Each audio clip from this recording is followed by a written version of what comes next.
Olá, eu sou Samuel Brasileiro e esse é o Primeiro Plano, programa de cinema da TV Otimista. Hoje a gente conversa com Duarte Dias, diretor, roteirista, escritor, fotógrafo aqui do Ceará e principalmente curador e programador aqui do Cine Teatro São Luís, onde a gente grava nosso programa. A gente vai assistir ao curta-metragem Desencontro Marcado, uma co-direção de Duarte com Marclay Aquino e Alice Bessa. Então, vamos ao filme.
Oi!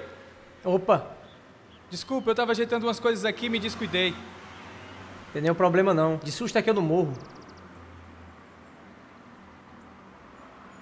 Posso te ajudar em alguma coisa? Pra dizer a verdade, eu penso que não. Tava só dando uma passada aí na frente da igreja, vi a porta aberta e resolvi entrar. Agora ela tá meio vazia, né? Vai ter alguma reforma? Aqui não é mais uma igreja. Ainda pertence à diocese, mas está sendo doada para o município. Desde que foi desativada das funções, tem funcionado como um teatro para os alunos da rede pública. Estou até ajeitando aqui a iluminação.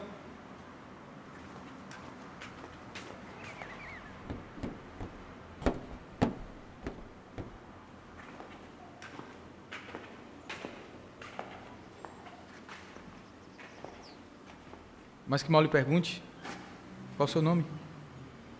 Carlos, Padre Rebouças. Eu sou o vigário da cidade. então o senhor que é o dono de tudo isso aqui. Não é bem assim. O dono é nosso Senhor Jesus Cristo. Eu sou só o zelador. Mas você, pelo visto, não é daqui, é? Sou e não sou. Quer dizer, sou. Só que eu fui embora muito menino. Ah, certo. E tá voltando? Não, vim só visitar um amigo. A gente fez um pacto quando eu fui embora, de se reencontrar aqui nessa igreja 20 anos depois. A gente era como 2 irmãos. O senhor desculpa, padre. Acabei acendendo um cigarro sem pedir sua permissão. Não, sem problema. Aqui não é mais uma igreja? Eu e esse amigo, a gente nasceu e se criou correndo e brincando por essas ladeiras aí abaixo. Essa igreja fez parte da nossa infância. Aqui eu fiz primeira comunhão, crisma. O senhor acredita que até cantar no coral da igreja eu cantei? Lembro que nessa época todo mundo ganhou uma medalhinha de São Domingos. Mas meu pai inventou de tentar sorte em outro lugar e foi embora a família toda, de Malicuia. Mas eu tô aqui, para cumprir minha palavra. Corre, menino velho besta. Às vezes é bom a gente deixar o menino velho besta falar. É uma forma da gente resgatar a nossa pureza. Para dizer a verdade, eu não acredito mais nessa história de pureza nessa vida não, seu padre. A vida judia da gente acaba obrigando a gente também a judiar um pouco dos outros. Andei fazendo umas coisas tortas por aí que acho que perdi até meu lugar no céu. E olha que eu era doido para ter um cantinho lá. Cheguei até a cantar no coral da igreja. Eu sei, você disse. Mas acho que depois dessas coisas que eu andei aprontando, Nosso Senhor não vai mais nem querer ouvir minha voz.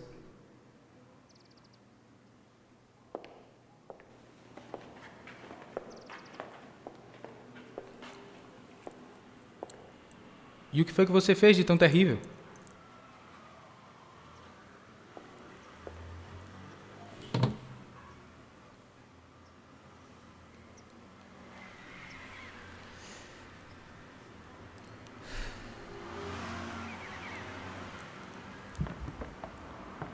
O senhor por acaso está querendo que eu me confesse, seu padre? Queira não. Isso ia tomar muito seu tempo.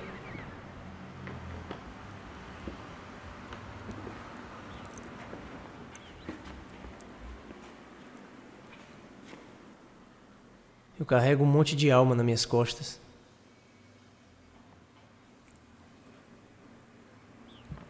Se é que o senhor está me entendendo.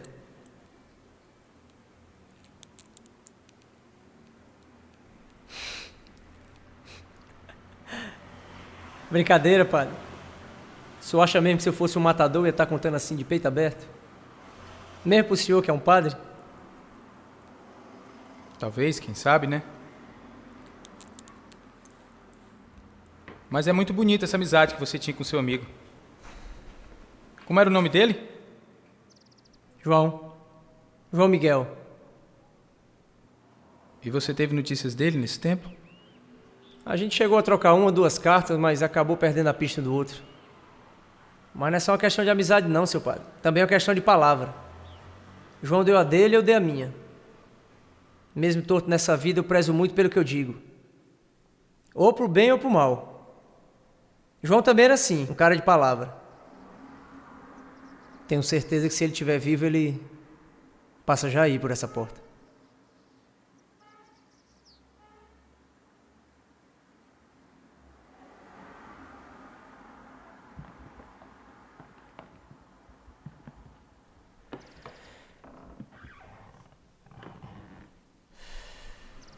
Esse telhado está mesmo precisando de uma reforma, né?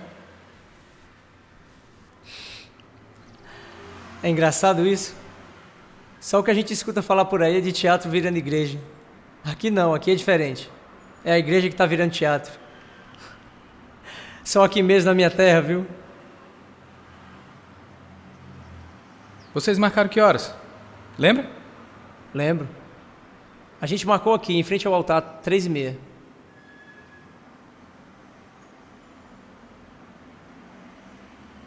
Bem, eu vou ter que ir. Eu tenho alguns compromissos. A igreja quer dizer, o teatro vai continuar aberto. Vai já chegar um pessoal para ensaiar, mas você pode ficar esperando seu amigo um pouco mais. Fique à vontade. Agradeço a gentileza, pai. Vou esperar mais uns 10 minutinhos, até completar 20. Vai ser 1 minuto para cada ano.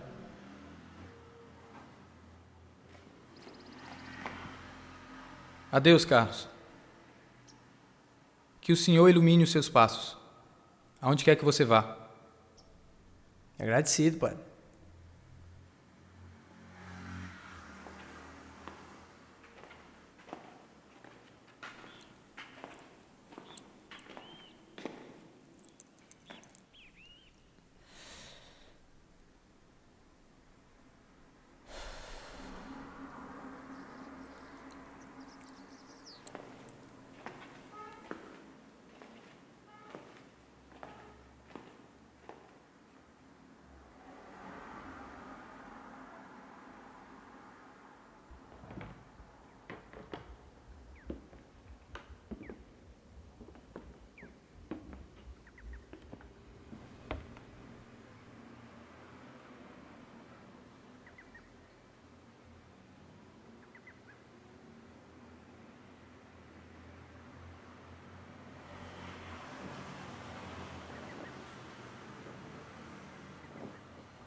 Padre João Miguel? Sim? Padre João, aqui é o inspetor Silvio. Tô ligando para dizer que a sua dica foi preciosa, mas quando chegamos na igreja, o sujeito já tinha fugido. Parece até que o cabra tem um sexto sentido. E vocês não têm nenhuma pista dele? Por enquanto não, mas fique tranquilo que cedo ou tarde a gente põe as mãos no vagabundo. Também quero aproveitar para dizer que o senhor fez a coisa certa. Se todo mundo agisse desse jeito, esse lugar ia virar um verdadeiro paraíso. Tudo bem, inspetor, tudo bem. Não precisa se alongar. Tenha um bom trabalho e que Deus lhe abençoe.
A gente acabou de assistir ao curta-metragem Desencontro Marcado.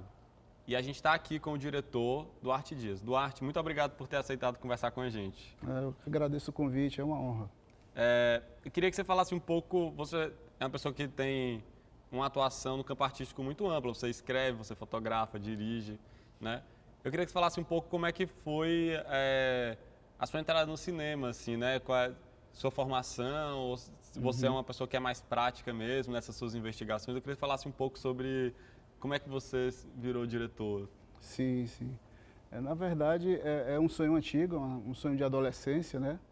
E assim, essa coisa da arte em si sempre me encantou, sempre foi algo presente na minha vida. E eu comecei basicamente pela música, né? Compondo, tocando. E o cinema sempre esteve ali como um dos sonhos. Mas eu sou de uma geração anterior à sua, em que os meios de acesso eram muito difíceis, né? Então, pensar em cinema era basicamente impossível, principalmente vindo da realidade social onde eu me encontrava, né? Não havia acesso. Hoje em dia, não. Hoje em dia é bem diferente. Você vive uma realidade que não é a ideal, obviamente. O ideal é, como diz a canção, é uma meta, né?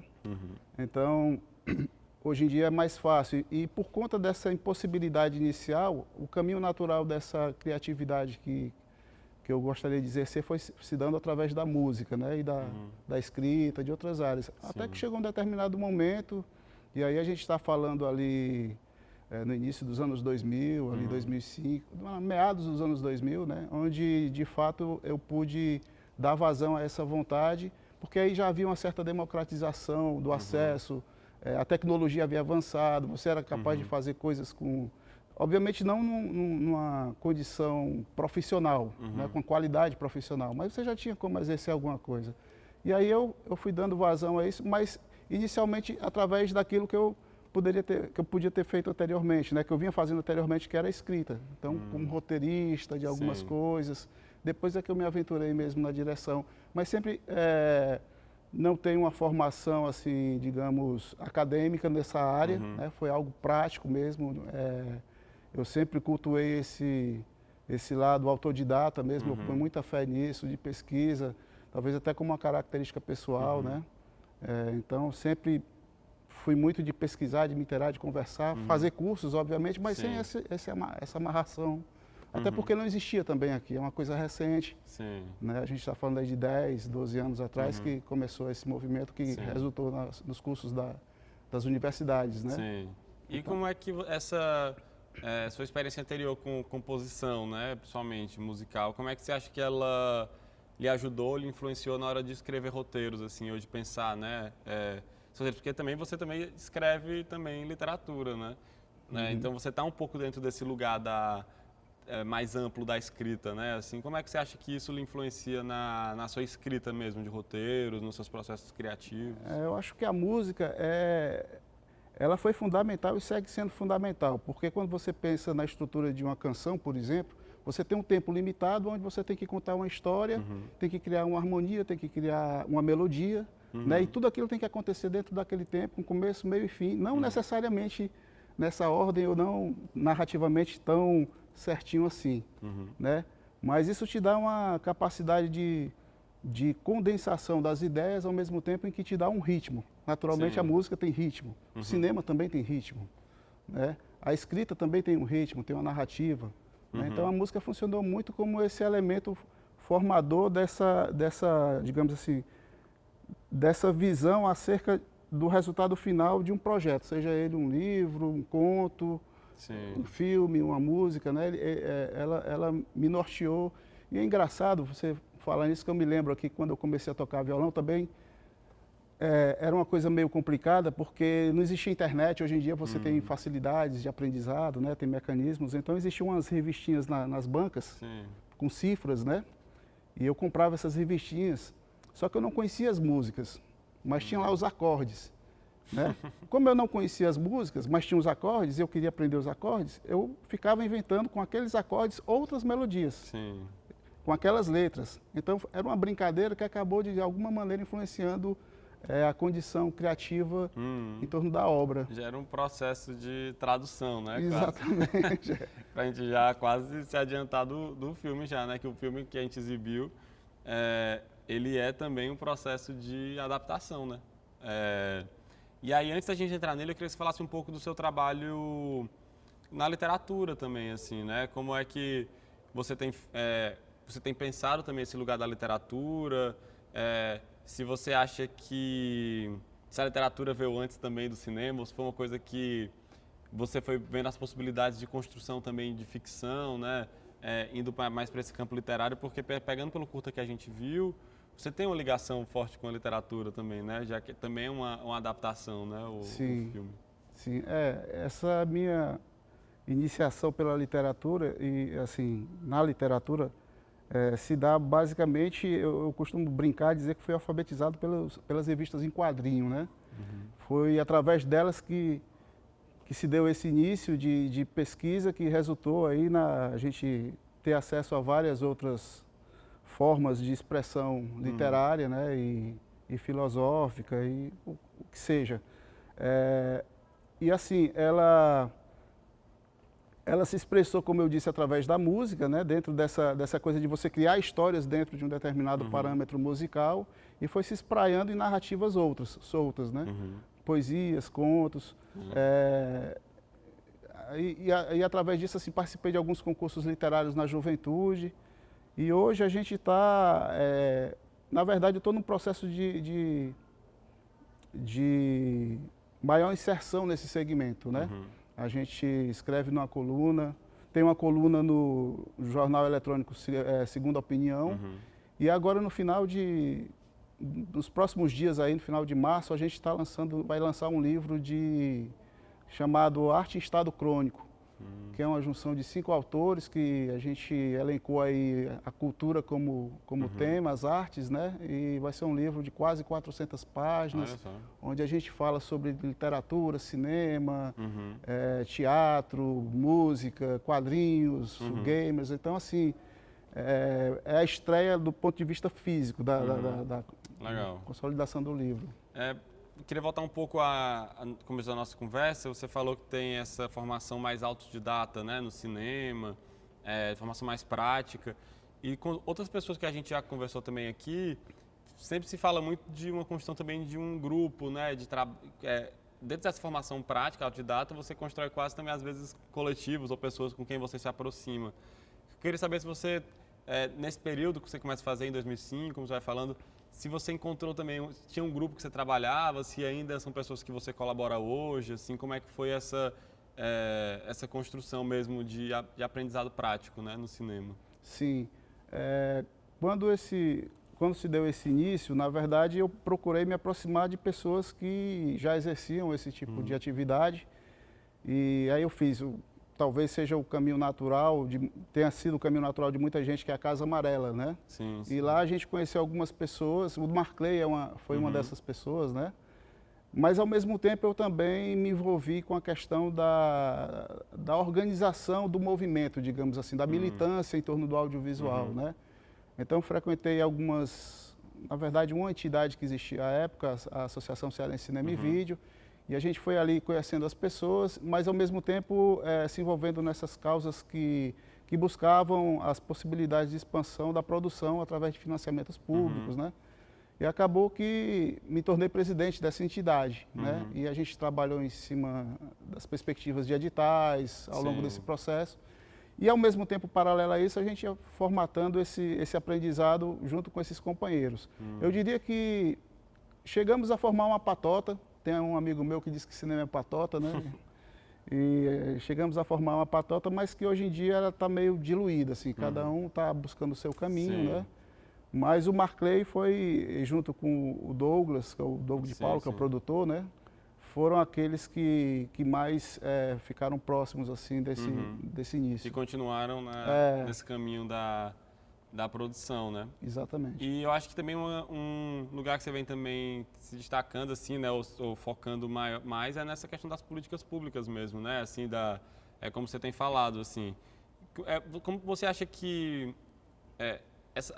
como é que eu posso dizer? Teve mudanças muito grandes, assim, quem sabe que teve, né? Mas que mudanças foram essas dentro da política pública de audiovisual aqui do Ceará, assim? Eu acho que seria legal um pouco as pessoas também conhecerem, porque eu acho que isso tem muito a ver com o aumento da produção, né? Também. Sim, porque dentro dessa perspectiva, por exemplo, quando eu sonhava fazer cinema, não tinha meios de chegar perto, né? Não existia acesso a equipamentos, nada. Ao mesmo tempo, veio a revolução tecnológica que propiciou, de certa forma, o acesso.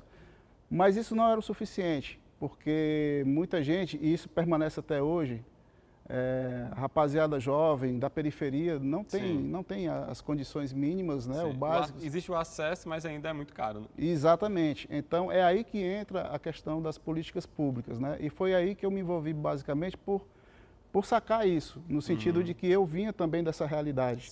Né? Então, era preciso ampliar. Né?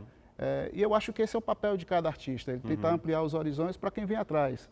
Né? Porque a arte ela é uma construção, né? Como a própria trajetória humana. Né? Então, você precisa largar as fronteiras para poder fazer com que aquilo tenha maior alcance. Né? Então, daí o meu envolvimento nesse sentido, sempre buscando colaborar para ampliação dessas possibilidades todas. Legal. E aí a gente se envolveu com as entidades locais, estaduais e nacionais, colaborando, né, em cargos diretivos ou mesmo com participações outras, mas para essa política que resultou num determinado momento da nossa história num avanço bastante significativo, que hoje em dia já está sofrendo aí sérias ameaças, né? Mas eu acho que a gente sente isso, até quem está assistindo o programa também aqui, que a gente tem tentado mostrar também uma variedade assim, de formações e gerações, e você vê como o cinema cearense, essas políticas públicas, elas também geram, né, filmes muito diversos. E eu queria depois que a gente conversasse sobre o Desencontro Marcado, nosso próximo bloco. A gente vai dar um intervalo agora, mas a gente volta daqui a pouco para conversar mais com o Duarte. Então, fica aí que a gente vai voltar daqui a pouquinho.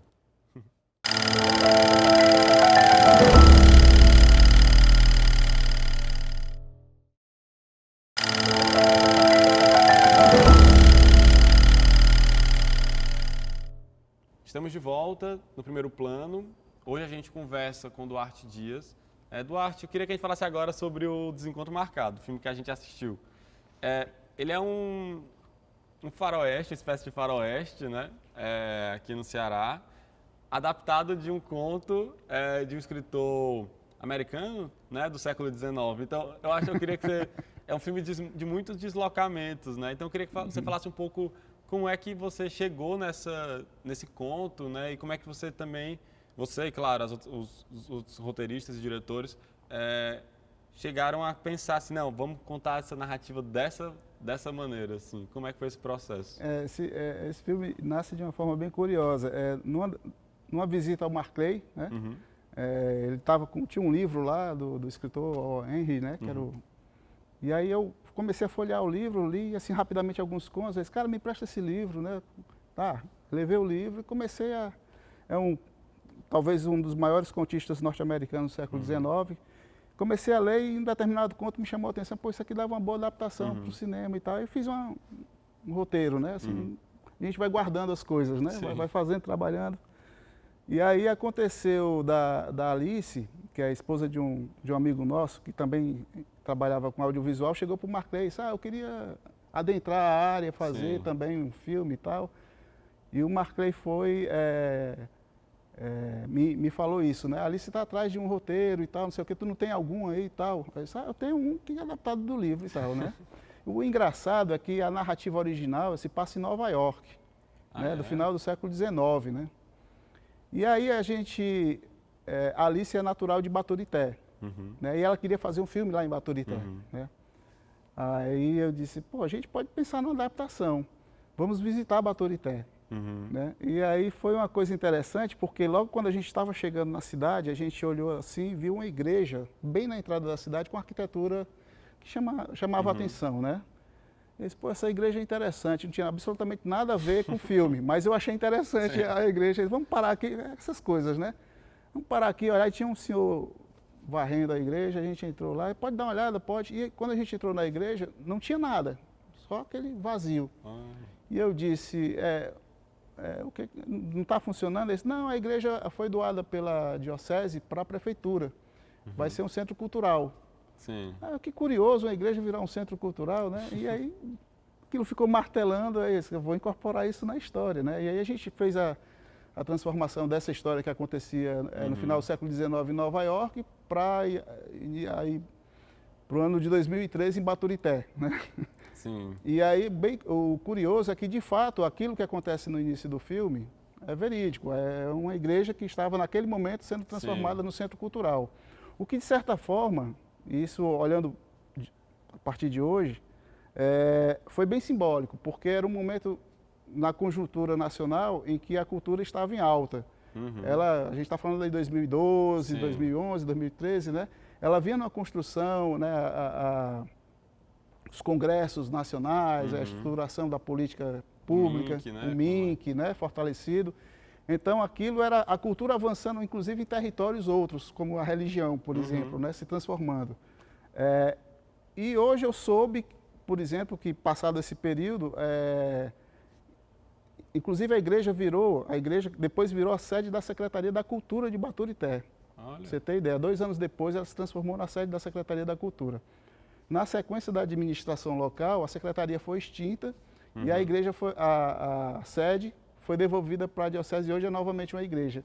Isso tem tudo a ver com o que a gente está... Fala muito mesmo né? Então, das transformações. Exatamente, são coincidências que a gente fica analisando de uma maneira ou outra a respeito do filme. E aí a gente construiu essa narrativa dentro desse contexto, incorporando esses elementos que eu trabalho muito assim, eu acho que é natural para quem cria, né? Você tem um projeto inicial, mas você tem que estar aberto para aquilo que pode, de repente, interferir. Até se fala muito, né, que o projeto que você manda, às vezes, para um edital, até pensando no edital, né, você escreve a ideia, você manda para o edital.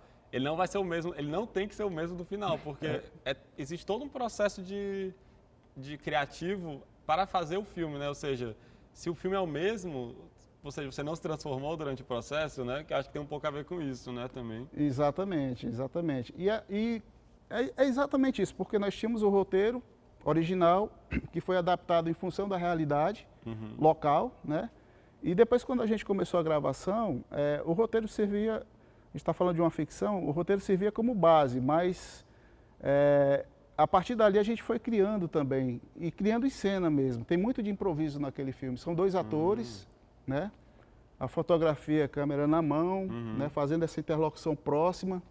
Tem alguns simbolismos dentro da própria narrativa, alguns signos, né? A gente resolveu, por exemplo, trabalhar em preto e branco, porque a gente achou que a narrativa levava para essa coisa do claro e escuro, do certo e do errado, do bem e do mal, né? Mas obviamente com as zonas de cinza, né? Em relação a isso. Então, tudo ali foi pensado dentro dessa estrutura. Eu ia até comentar sobre isso, assim, eu falei do Faroeste exatamente por isso, assim, né?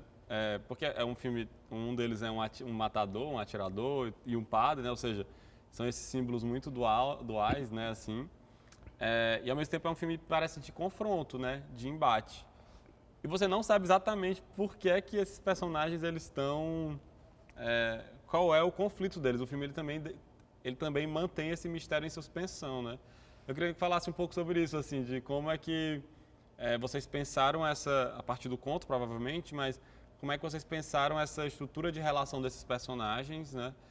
Para que esse mistério ficasse, assim... É um mistério. O conflito dos dois ainda é um mistério. Você sabe que tem aquela medalha, você sabe que eles têm uma relação, mas você não sabe exatamente qual é exatamente o conflito, porque o que é importante é como se fosse... O mais importante é a possibilidade desse confronto e como é que esse encontro meio que transformou um pouco os dois, né? Mas você não sabe exatamente qual é, de fato, o conflito que eles estão vivendo, né? Exatamente. Essa questão é uma questão que a gente pensou bastante, no caso eu e o Marclay particularmente, na hora da montagem do filme, né? Em que a gente quis, obviamente também durante a gravação, mas a gente quis deixar no ar essa questão da dúvida mesmo. Porque você está trabalhando ali dentro dessa perspectiva dos confrontos entre realidades distintas e basicamente opostas, né? Você está falando de um homem que representa Deus, né? Sim. E do outro que é um matador, quer dizer, que representa o mal. Mas até que ponto quem representa Deus é tão bom assim, ou, né, você tem essa dualidade. E isso gera dúvidas, né? E essa dúvida a gente quis que permanecesse em relação a toda a narrativa. Né? É curioso porque recentemente um amigo entrou em contato e me deu 3 alternativas para o final. Disse assim, esse filme aí termina assim, mas é por causa disso, por causa daquilo ou por causa daquilo? Eu disse, legal você pensar assim, aí você escolhe, né? É uma coisa que a gente quis trabalhar, geralmente, eu particularmente, e o Marclay também, e a gente conversou isso com a Alice, a gente gosta dessas narrativas que não determinam muita coisa, porque a vida também é assim. Né? Você tem várias faces, você tem várias circunstâncias, né? A depender de quem você encontra em determinado momento da sua vida, ela vai ter uma leitura sua e outra. E o filme também a gente queria que fosse dessa forma, né? Ele não se fechasse em perspectivas únicas, né? Então a gente tentou levar isso inclusive para a fotografia do filme. E até, por exemplo, a fotografia e a montagem, uma coisa que chama a atenção para mim no filme também é que ele é um filme muito fragmentado também, na decupagem, né? É um filme de um ritmo de montagem também muito fragmentado. Eu queria que você falasse um pouco também sobre essa escolha, assim, que é de você, na verdade, fazer quase como se o filme fosse quase moderno, assim, eu fiquei lembrando do Acossado, do Godard, sabe?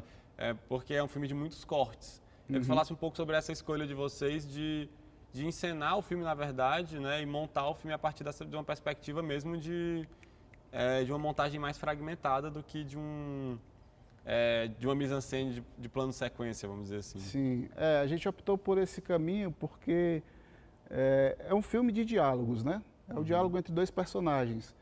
E a gente achou pertinente fazer essa experimentação em termos de fragmentação da montagem para dar uma dinâmica maior a essa narrativa. Né? A gente não queria trabalhar nessa coisa mais dilatada, né? A gente quis realmente dar um ritmo diferente, até por conta desse aspecto do faroeste, aquela coisa e tal, né? A gente da ação, né? A gente quis também trazer a ação para dentro dessa narrativa dos diálogos através da montagem.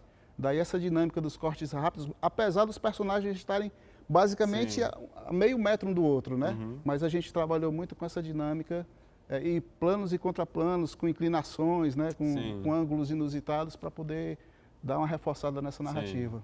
Eu até vou querer que no nosso próximo bloco a gente converse um pouco sobre as referências também do filme, porque eu vejo isso, as câmeras, o ângulo inclinado, eu fico começando a pensar muito no moderno, assim, eu acho que seria uma coisa legal para a gente conversar. E a gente vai dar só um intervalo agora, mas a gente volta daqui a pouco para continuar nossa conversa com o Duarte Dias. Então, segura um pouco que a gente volta já já.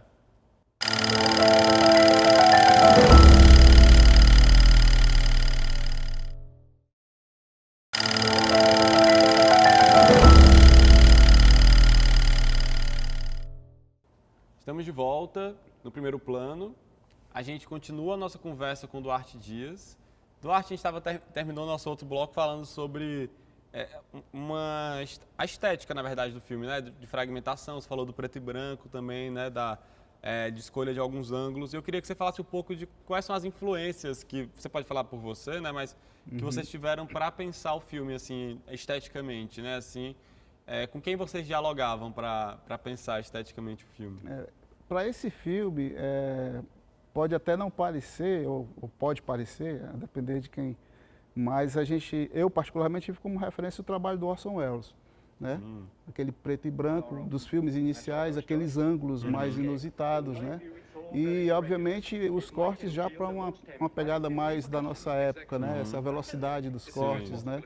Que era uma coisa que, naquele momento, estava predominando no cinema mesmo, né? Tinha algumas produções que trabalhavam com esses cortes rápidos, mas a referência mesmo estética a gente foi buscar no cinema dos anos 40, ali naquele cinema noir e tal, aquele aspecto ali. Mas é quase um prelúdio do cinema moderno. Assim. Exatamente. Dentro dessa questão aí foi o que nos norteou. Legal. E a outra coisa que eu queria também perguntar para você é, um dos atores é o Demick, né? O Demick Lopes, que eu sei que é um parceiro seu de trabalho, né? Vocês já tinham trabalhado juntos. Sim. Eu queria que você falasse um pouco sobre a relação que você estabelece também com os atores, assim, né? De proximidade, né? Como é que você vê essa relação diretor e ator? O Demick, a gente teve um trabalho anterior, Céu Limpo, que foi o nosso primeiro trabalho de ficção, né? Também juntamente com o Marclay na direção, o Demick e a Sâmia. E a gente se deu super bem, foi uma relação bem tranquila. A gente tem que ressaltar que estamos falando de curta-metragem, onde as produções são mais reduzidas, né? E basicamente a gente acredita na possibilidade de trabalhar com pouca gente, com uma dinâmica mais integrada. E o Demick acabou se tornando um amigo, assim, um parceirão, né? E quando a gente pensou nesse projeto, foi a primeira pessoa que nos ocorreu, assim, o texto já foi pensando nele, e ele nos indicou o Castro II, que a gente não conhecia, mas que também tem um desempenho que eu considero excepcional. Que faz o papel do padre, né? Que faz o papel do padre, exatamente, que era muito amigo do Demick, vem do teatro também, né? Então a gente estabeleceu essa cumplicidade aí em relação a essa parceria que já tem 2 trabalhos, né?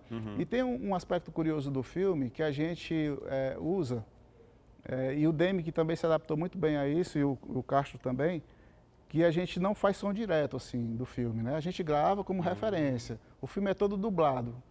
Interessante, não sabia não. Depois, tanto o Céu Limpo quanto esse, a gente tem essa leitura de que na dublagem, pelos próprios atores, né? A gente consegue, em determinados momentos, enfatizar ou ressaltar alguns aspectos dos diálogos, das entonações, o controle, né? Sim, mas você chega a mudar texto? Não, né? O mesmo texto. Não, é o mesmo texto, né? Só a ênfase é que às vezes muda.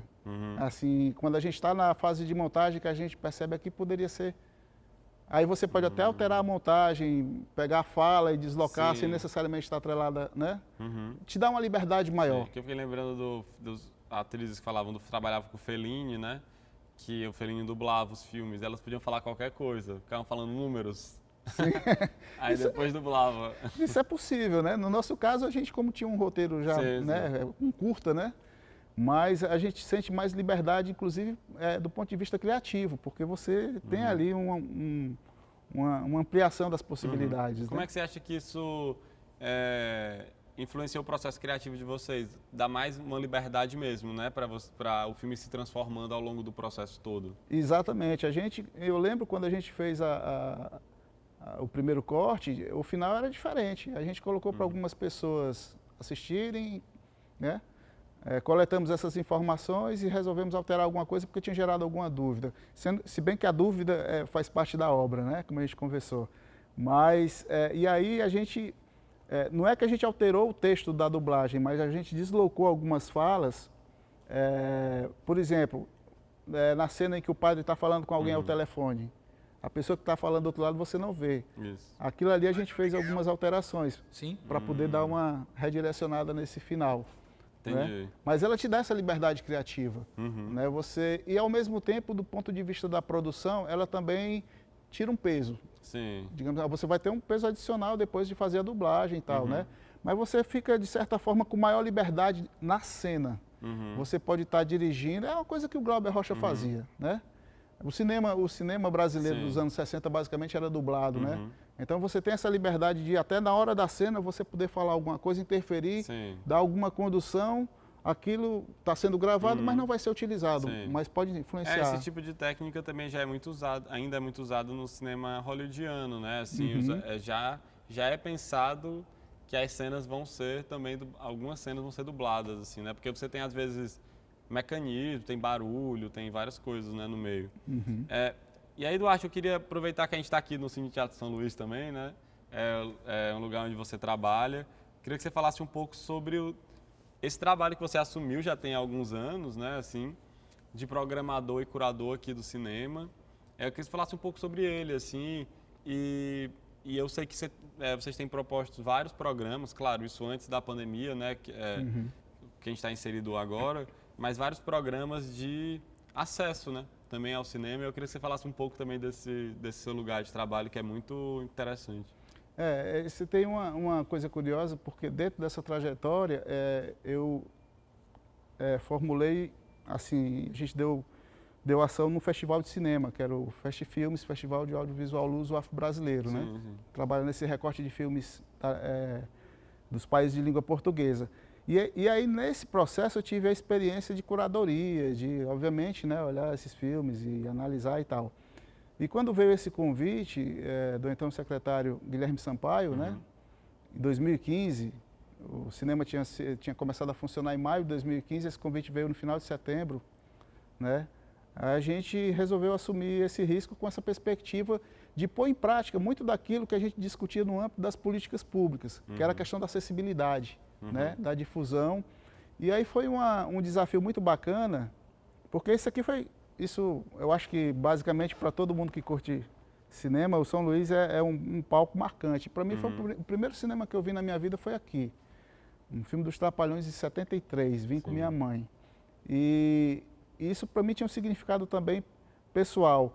E a proposta era basicamente da acessibilidade, da diversidade, levando em consideração que a gente está no centro da cidade, um centro de convergência, na Praça do Ferreira, né?